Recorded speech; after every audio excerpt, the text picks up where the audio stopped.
I'm here with the president of the Investment Company Institute, Schott Stevens, a case with big implications for this mutual fund industry. First of all, thank you for the time. I appreciate it. Nice I know to be with you. you're eager to get inside, get your seat, so we appreciate you taking time out to talk to us. What's riding on this case for your industry?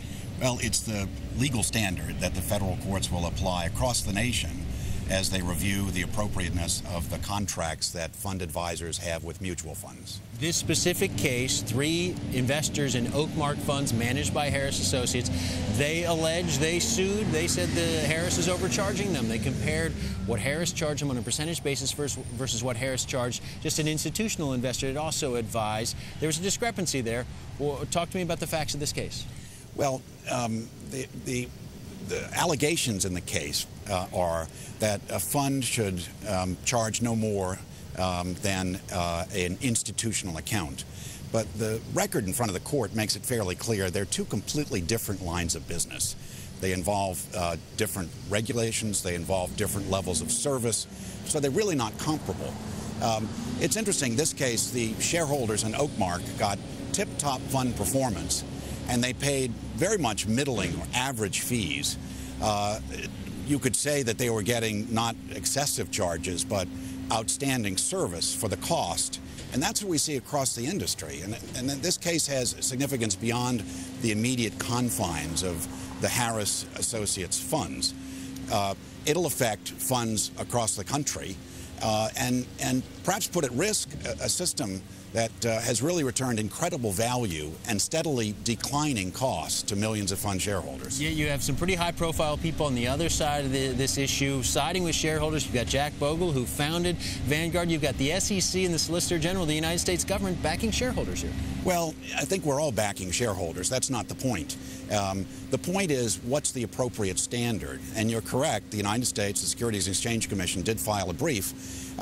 But the standard that they're recommending is the one that has been familiar to the industry since the early 80s in a case that was decided in the Second Circuit. That's a standard that's worked well to protect shareholder interests. It's one, frankly, that we've called upon the court to affirm in this case and install as clearly the standard across the country. But that standard is one that's been quite effective, both for advisors and for fund boards, and have produced those steadily declining fees that fund shareholders in the United States have. All right, let me ask you about the relationship between investment advisors and these mutual fund boards, because it's always been a contention of investor advocates that relationship has been too cozy, that's part of the problem here. These fund boards have to decide the advisors' fees, and yet in many cases they have close ties to those advisors. You know, it's a form of urban legend that we try to bat back all the time. Governance in our industry is not like it is in public companies. We have fully 75% on average of fund boards that consist of directors completely independent of the management company. Under our federal statutes, they have to meet separate from management and vote as a group on whether the contract is appropriate, the fees are appropriate or not. And for that purpose, they spend weeks and months reviewing reams of data. And then, at the end of the process, under SEC rules, they've got to disclose to the world the factors that they considered and why they thought the contract was appropriate.